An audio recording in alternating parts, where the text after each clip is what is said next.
Bonjour les amis, j'espère que vous allez bien dans cette review. Cette review, non, de la Foot Zone, parce que j'avais fait une vidéo de la Foot Zone qui aura lieu donc demain à 21 h. Le sujet sera fallait-il arrêter la Ligue 1 ou non? Enfin, on va parler des protagonistes, de ce qui est bien, de ce qui est pas bien, et je vous donnerai bien évidemment mon avis là-dessus. Bien évidemment, c'est l'heure du Wrestling Show avec le show de Raw. Donc le show de Raw d'hier, donc du 25 mai 2020. Et donc la question que j'ai envie de vous poser, c'est vrai que on peut pas dire que j'ai été très indulgent avec les shows de Raw, hein, clairement, hein, les WWE Raw en général.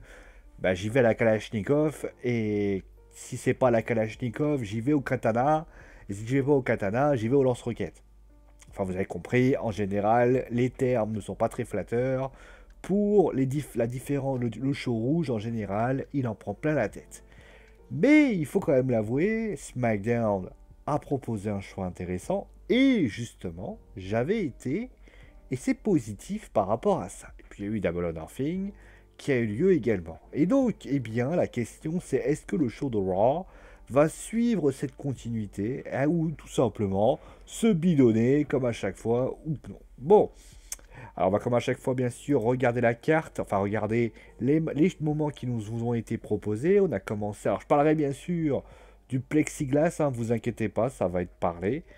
Ça a commencé avec le KO Show, le titre des États-Unis entre Andrade et Apollo Crew, les Iconics avec justement un segment, le VIP Lounge avec comme invité Drew McIntyre, le match simple entre Kevin Owens et Angel Garza, le match par équipe entre Murphy, Austin Theory, nouveau membre bien sûr du Messiah of Raw, Seth Rollins contre Humberto Carrillo et Aleister Black. Il fallait également désigner un challenger numéro 1 pour le titre féminin de Raw, détenu désormais par Asuka, Nia Jax, Charlotte Flair et Natalia. Et enfin, en main event, c'était un match par équipe entre Bobby Lashley, MVP et les Street Profits. Voilà. Clairement, qu'est-ce que j'en ai tiré de ce show? On va commencer comme à chaque fois. Alors, je vais le faire de manière un peu décousue, hein, je commence déjà par vous le dire. Ce que j'ai moins aimé, on va commencer par ça, ce que j'ai moins aimé, c'est tout simplement le main event, que j'ai trouvé... Alors, encore une fois, alors, on va commencer direct avec les deux moments, le VIP Lounge et le match par équipe entre les Street Profits, Montez Ford et Angelo Dawkins contre Bobby Lashley et MVP. Désolé. Le VIP Lounge est très bien. De toute façon, je l'ai déjà dit et je le confirme d'ailleurs dans ce match. euh, MVP, c'est un mec, quand il a un micro dans les mains, il vend du rêve. Il vend du rêve, il vend de la passion, il vend du bon moment. Moi, je suis extrêmement sublimé par le potentiel de Bobby Lashley et plus important de ce qu'est en train de faire MVP. MVP est en train d'ailleurs, on voit très bien ce petit triangle avec notamment Lana qui se trouve au milieu de tout ça. D'ailleurs, je trouve que Lana est un peu trop effacée. Alors, elle essaie d'apparaître de ci, de là.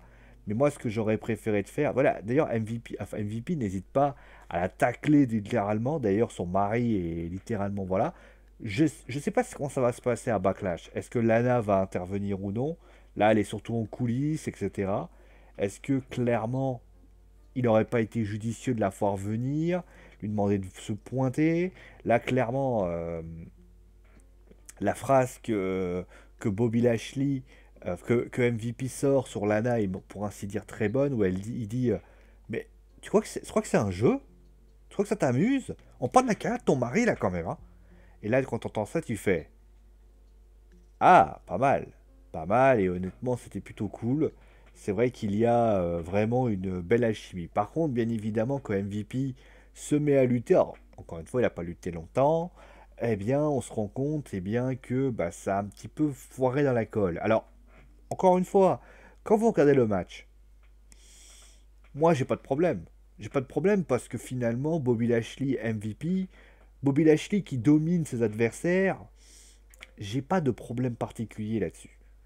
Je n'ai pas de problème particulier parce que je me dis, écoute, Bobby Lashley, tout simplement, le petit Bobby, eh bien, il a tout simplement besoin d'attention. Et on le voit dans le regard, dans sa gestuelle.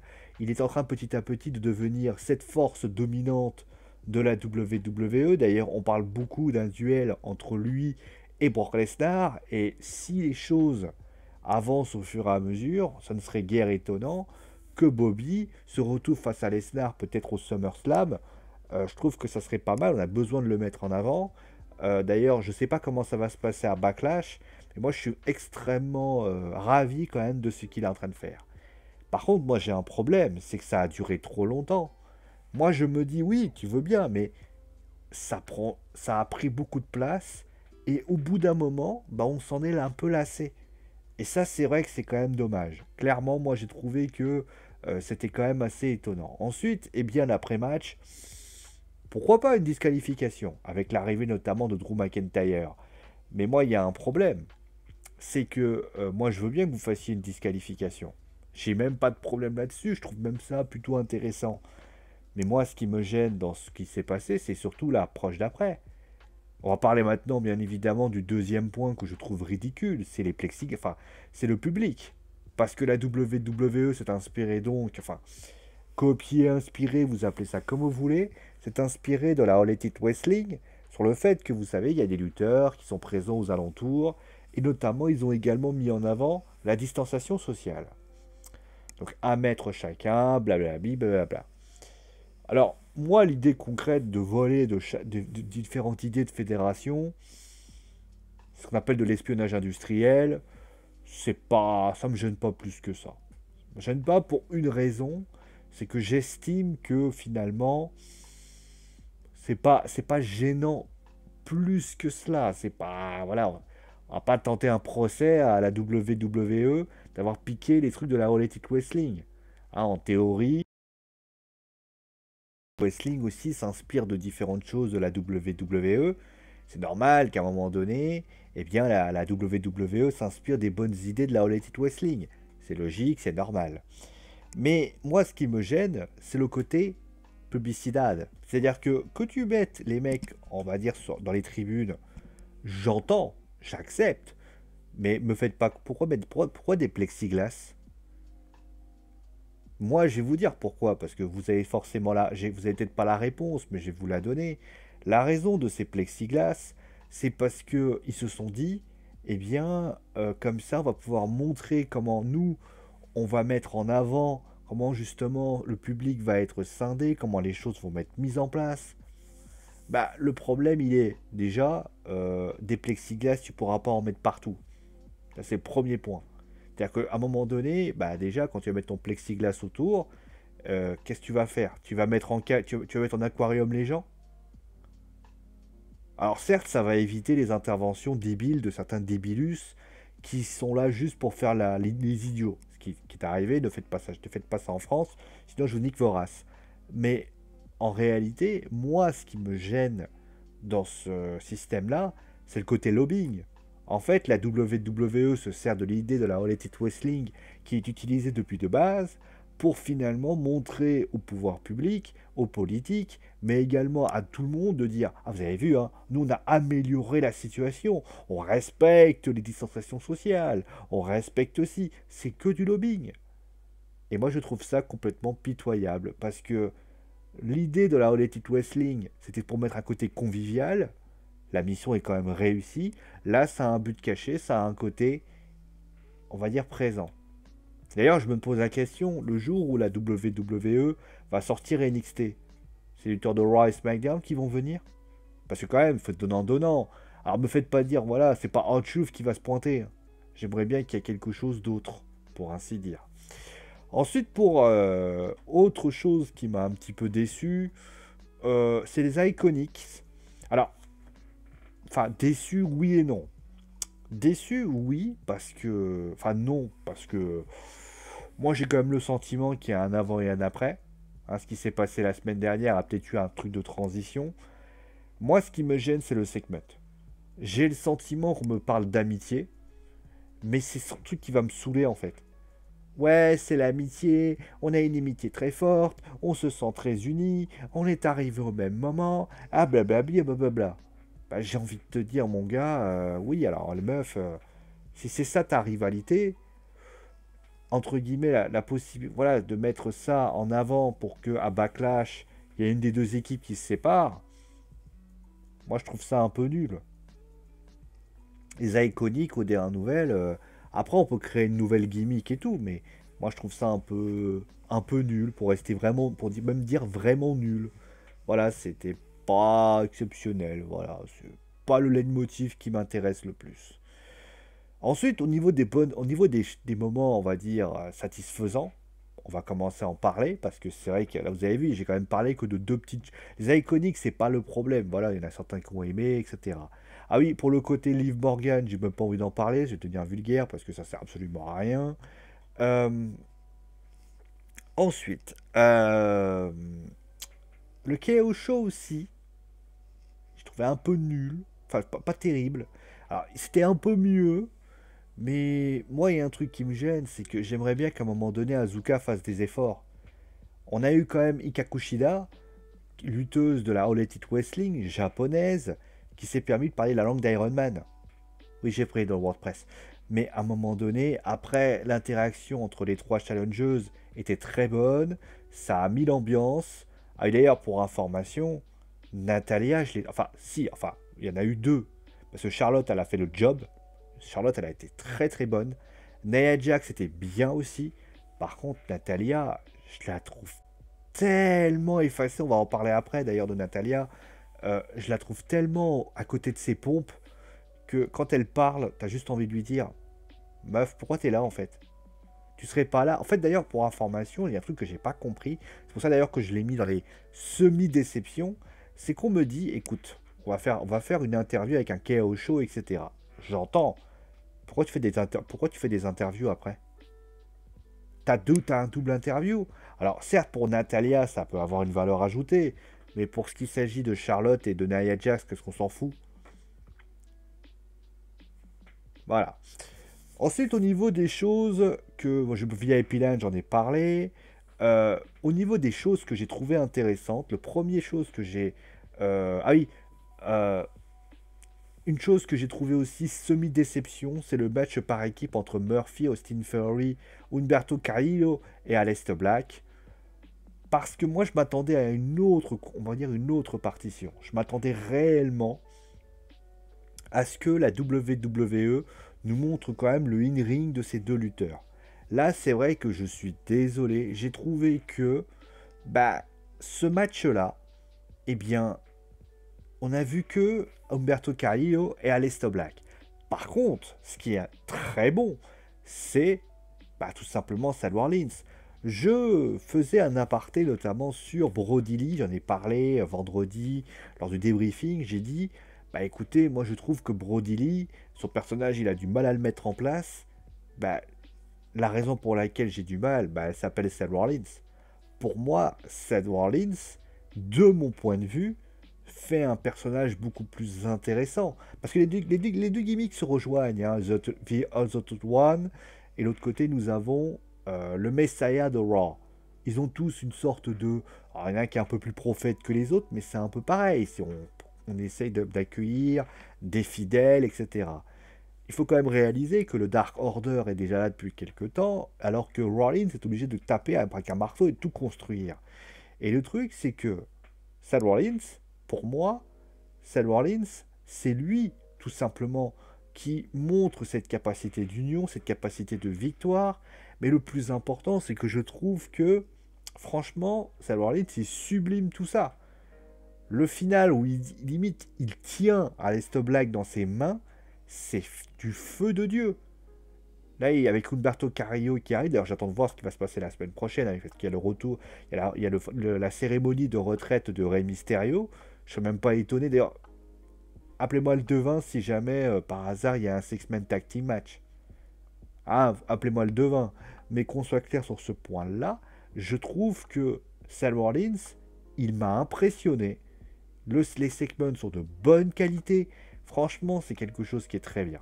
Voilà, franchement, j'ai adoré ce match. Enfin, j'ai adoré. J'ai adoré l'après-match, pour ainsi dire. Après, bon, on va passer maintenant, bien évidemment. Alors, vous avez vu, vous vous dites, ouais, quand même, tu disais que voilà, il y avait des bonnes choses, mais finalement, tu es quand même assez dur. Vous allez voir à la fin. Après, au niveau des belles choses, on va commencer déjà avec le titre des États-Unis. Bah, déjà, j'ai envie de féliciter Apollo Crew, parce que Apollo Crew, c'est son premier titre à la WWE ou à Nation. Franchement, c'est cool pour lui, ça il le mérite. Après, bien évidemment, une ceinture, ça se mérite, mais ça aussi, ça se porte. Il va falloir qu'il sublime le titre des États-Unis, qui a quand même pris un sacré plomb dans l'aile, avec notamment la suspension d'Andrade. Mais qu'on soit clair sur ce point-là, en tout cas, c'est bien pour lui. Après, pour le match, alors attention, le match est bon. Le match, moi j'ai adoré, le match est sympa et tout ce que tu veux. Par contre, je le trouve en deçà de ce qui a été proposé. Je dirais plutôt de ce qui a été proposé lors de la blessure d'Apollo Crew. Le match d'Apollo Crew dans ce moment-là a été très bon. Là, ce match-là, il est un peu en dessous. Mais s'il n'y avait pas eu l'autre match, j'aurais dit que c'était... Franchement, le match était cool, le match était dynamique, le match était cool. Vraiment, il y avait vraiment quelque chose d'intéressant. Pour ainsi dire, franchement, j'ai pris beaucoup de plaisir à suivre ce match. Je n'ai pas parlé, d'ailleurs, pour information, de Kevin Owens et donc de Angel Garza. Moi, mon sentiment pour ce match, justement, avec Andrade, avec la perte de la ceinture d'Andrade, c'est que j'ai le sentiment que Angel Garza va sans doute être le numéro un. Le match qu'il a proposé, en tout cas, était plutôt bon. D'ailleurs, je soupçonne quand même que la WWE, les gens disent, j'ai entendu notamment certaines personnes, pour Gaël notamment pour le citer, à avoir dit, oui, je comprends pas pourquoi Kevin Owens, bah parce qu'il est encore blessé tout simplement. La réponse, elle est là. C'est pas parce qu'il est sur un ring que ça veut dire que c'est le cas. Non, il est pas encore à 100%, donc il faut le laisser le temps. Après une victoire de Angel Garza par cette situation-là, ça va donner une rivalité. Ça se trouve, Kevin Owens va gagner ce match. Pourquoi pas? En tout cas, c'est vraiment très sympa par rapport à ça. Et enfin, on va terminer, bien évidemment, avec le match de la soirée. C'est le Triple Threat WWE Raw Women Championship Number One Contender. Challenger numéro 1. Donc c'est Nia Jax qui a gagné. Alors, avant de parler du match, j'aimerais qu'on parle, on va dire, des présentations. Parce que j'ai entendu, notamment dans un groupe, j'ai vu quelqu'un, je ne citerai pas le nom, qui a dit, oui, j'espère qu'elle ne sera pas challengeuse, parce qu'elle a tendance, enfin, en fait, je pense que dans la tête de certaines personnes, et c'est malheureux, vous faites de ce que j'appelle pour moi du Flair bashing, en fait. Du Charlotte Flair bashing. C'est-à-dire que quand elle est dans les parages et qu'elle est en train de lutter pour un événement, vous avez tous peur qu'elle remporte. Mais il faut juste utiliser ce qu'il y a là. C'est-à-dire que si vous avez une réflexion et que vous réfléchissez 5 minutes, vous comprenez pourquoi elle est là. Il n'a jamais été question qu'elle gagne. Alors peut-être recevoir le tombé aurait été judicieux, oui. Mais il n'a jamais été question qu'elle gagne. Où est-ce que vous avez vu que Charlotte Flair allait gagner? Si vous réfléchissez et que vous mettez deux neurones ensemble, et ben il va y avoir un petit arc électrique qui va apparaître et votre cerveau va vous dire tout simplement que si elle gagne, l'événement de ce qui s'est passé la semaine dernière, au final, eh bien j'ai envie de vous dire, n'a aucun sens. Voilà, je veux dire, c'est pas très compliqué. Donc ceux qui disent oui, machin, etc. Ensuite, ceux qui me parlent de Liv Morgan, qui aurait pu la remplacer. Alors, Liv Morgan, en ce moment, elle fait des spots, elle fait des vlogs sur sa maman, sur le fait de ci, de ça. Laisse-la faire. Elle doit construire son personnage. Laisse-la prendre son temps. Shayna, bah oui, bien évidemment. Détruis-la encore, elle n'est pas assez détruite. Je croyais que Shayna Baszler devait être dans son coin en attendant. La seule qui aurait pu justement faire le compte, c'est Bianca Belair. Mais Bianca Belair, je ne sais même pas où elle est. Donc là où je veux en venir, c'est que c'est bien gentil de taper sur Charlotte Flair, mais si Charlotte Flair n'est pas là, mais pourquoi elle est là à votre avis? Parce que malheureusement pour les officiels de la WWE et Raw en particulier, eh bien je suis désolé, la WWE utilise Charlotte Flair parce que Charlotte Flair est la numéro 1 de Raw. Alors je sais ce que tu vas me dire, oh mais il y a Asuka. Oui, tu vas mettre Asuka dans son propre match. Le cerveau, quand ça, utilise-le, tu vois, utilise-le. Ah, mais pour moi, je préfère Liv Morgan. Pourquoi? Pour quelle raison? Elle fait des vlogs, à un moment donné, laisse-la faire des vlogs. Shayna, ok, j'ai bien expliqué. Et après, il y avait qui à la place? Ruby Riot? Tu parles de la meuf qui a perdu contre Charlotte Flair avec par soumission la semaine dernière? Et qui a perdu contre Liv Morgan aussi? Non, il fallait mettre ces trois-là. Alors Natalia, j'ai pas trop compris, mais Natalia, ça s'explique notamment par le fait que il y a une storyline qui se met en place avec elle. Mais Charlotte Flair, faut arrêter avec le Flair bashing, sans déconner. Là, ça devient ridicule. Comme si Charlotte Flair était une mauvaise lutteuse qui est venue par là juste parce qu'elle s'appelait Flair. Je vais pas revenir sur ce que j'ai dit, mais ça a l'air d'en amuser certains d'ailleurs, parce que j'ai vu une personne qui disait ah vas-y explique-moi, ça m'a... Non, écoute, j'ai la flemme de t'expliquer 20 fois, tu vois, mes vidéos, ça va plus de simple. À un moment donné, quand la WWE a fait confiance à Charlotte Flair, elle ne s'y est pas trompée. Charlotte fait d'excellents matchs à la WWE. Ça vous fait chier que je le dise? Eh ben je le dis. Et ça vous fait chier de l'entendre? Eh ben entendez-le. Ah, elle est tout le temps là, oui. Je vous rappelle que Becky Lynch est restée un an de règne et tout. Ah oui, mais les Force Woman. Alors, d'accord. À un moment donné, arrêtez de vous trouver des raisons qui n'ont pas lieu d'être. C'est comme celui qui essaie de m'expliquer que telle ou telle personne devrait être dans les challenges numéro 1. Notamment Liv Morgan, Dana Brooke. Qu'est-ce que... Mais... Utilisez ça. Vous voulez les tuer, en fait. Vous les aimez pas, en fait. Quand vous vous levez un matin, vous dites Liv Morgan, je vais la mettre challengeuse, comme ça elle va se griller toute seule. C'est ça, en fait. Hein? Charlotte Flair, il lui a fallu pratiquement 5-6 mois avant qu'elle puisse avoir un match pour le titre. Ou peut-être 4 mois. Et son premier titre, elle l'a récupéré aux alentours du SummerSlam ou Night of Champion. Et on se souvient de ce titre qu'elle avait obtenu, elle avait galéré, mais c'est comme ça qu'on avance. Toi, je suis désolé, quand tu dis ouais, Charlotte Flair est toujours aux alentours autour des titres, machin. Alors je précise pour information, hein, que Charlotte Flair, si elle est aux alentours, c'est parce qu'elle a prouvé par le passé, dans le futur et dans le présent, que c'est une excellente lutteuse. Ça vous fait chier de l'entendre? Eh ben je le dis. Et arrêtez de vous sortir des excuses à la con juste pour justifier l'injustifiable. Et ma lumière s'éteint au fur et à mesure, donc tu serais bien que tu te ramènes, toi. Oh, purée. On va tenter un truc. Ça fait ridicule. Bon. Ouais, parce que mon ampoule, en fait, depuis pratiquement des mois, elle vient, elle monte, il descend. C'est assez rigolo. Donc voilà, pour Natalia, je reviens sur Natalia rapidement. Il y a un truc, je sais pas ce que c'est.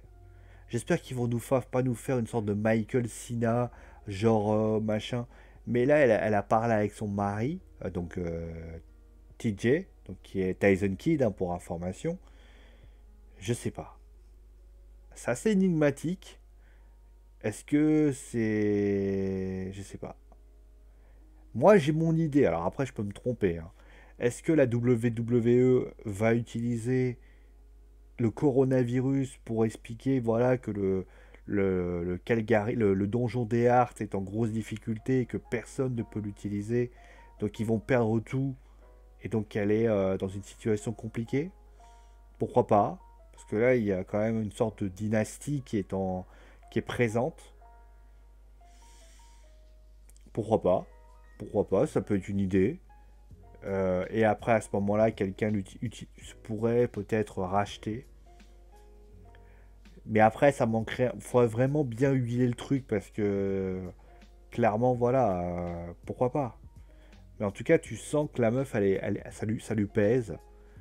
D'ailleurs, pour information, j'ai pas, quand elle a tout attaqué la semaine dernière, j'ai trouvé plus fort que cette semaine. Si ce match a un enjeu très particulier, il aurait dû ressentir l'enjeu. Par contre, oui, pour le match, bon, alors, je vais expliquer. Nia Jax, c'était logique qu'elle gagne. Celui qui disait le contraire, bah, elle avait compris. Après, pour ce qui s'agit de... Ah, d'ailleurs, oui, je voulais vous dire sur Charlotte Flair pour le dernier message. Si vous commencez à avoir peur de Charlotte Flair qui va gagner, c'est qu'au final, vous avez rien compris. Enfin bref. Pour le match, c'était un super match. Honnêtement, c'était un super match. J'ai vu beaucoup d'intensité. Eh oui, Charlotte Flair était là. Et oui, elle a sorti le grand match. Parce que si elle n'avait pas été là, bah, Natalya et Nia Jax se seraient bien fait chier. Asuka a fait le boulot aussi, même si pour moi ça a été relativement assez abstrait. Mais sinon, c'était un super match. Et honnêtement, j'ai pris beaucoup de plaisir à suivre cette rencontre, pour ainsi dire. Donc, que dire de ce bilan? Eh bien, je ne sais pas si c'est AEW Double or Nothing qui a réveillé la WWE. Mais j'ai envie de vous dire que ça faisait très longtemps que je n'ai pas eu un aussi bon show. Je veux dire, oui, il y a le main event. Après, il y a les icônes. Mais après, tu sais, il y a le main event.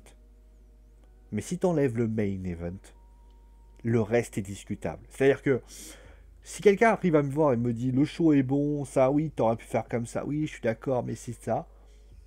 Moi, je dis rien. Moi, je dis rien parce que le show était bon. Les choses se huilaient bien. Est-ce que c'est parce que Double or Nothing a fait peur à la WWE? Possible. Moi, je ne serais pas étonné. J'ai un trou dans la tête d'ailleurs. Hein, voilà. Mais de mon point de vue, je suis quand même assez ravi que la WWE, si c'est la AEW qui a fait sortir les doigts de la WWE, bah, j'ai envie de vous dire, tant mieux. Tant mieux, parce que c'est ce qu'on demande à la WWE, c'est qu'elle ne reste pas sur leurs acquis, c'est le coup ça. Après, le coup du public, ça va sans doute continuer à SmackDown et donc du côté du NXT. Par contre, il nécessite un problème, c'est que comment ça va se passer quand on va commencer à voyager? Parce que tu vas envoyer des mecs de NXT partout. D'ailleurs, il y a un truc aussi, c'est que on m'a expliqué que SmackDown, pourquoi on peut mettre des lutteurs de SmackDown? Pourquoi toujours NXT? À un moment donné, NXT, c'est pas de la chair à saucisse. Hein. Je précise pour votre information personnelle que NXT, quand NXT va arriver, tu vas mettre qui à la place? Voilà, c'est une interrogation. Bon, après l'idée est là, mais moi je trouve la manière un peu discutable. Mais en tout cas, c'était un très bon show. J'ai trouvé que le show était bien. Et honnêtement, franchement, bah, pourvu que ça dure, quoi. Moi, j'espère que la semaine prochaine, ils vont encore lâcher les chevaux. J'imagine qu'ils ont voulu aussi marquer le coup parce que c'était la première fois que la WWE faisait une sorte de moment public comme celui-là. C'est pas pour que la suite d'après, c'est genre, ouais, c'est cool la life. Hein. En tout cas, la semaine dernière, j'ai dit que c'était pour mettre en place les rivalités. Bah, ils ont mis en place les rivalités la semaine dernière et ils sont en train de monter en puissance. Il reste 2 semaines. Les foirez pas, les gars. Backlash, il faut que ce soit du high level. On n'a pas eu un très bon pay-per-view de la WWE depuis pas mal de mois. C'est pas pour que vous vous foiriez maintenant. Backlash doit être une sorte de renouveau. Ça nous ferait plaisir. En tout cas, moi, c'est mon point de vue. En tout cas, moi, je t'invite bien sûr à me dire ce que tu as pensé du show. Dis-moi si tu as aimé, détesté, si tu as envie de frapper quelqu'un. En tout cas, moi, je te souhaite un gros bisou. Bonne nuit à tous ceux qui suivent cette vidéo maintenant. Et pour tous les autres, eh bien, on se retrouve bien très rapidement. Demain, je vous l'ai dit, hein, la Ligue 1 qui reprend un peu avec des petites news de ci, de là. Je vous souhaite une bonne soirée, portez-vous bien et ciao les amis!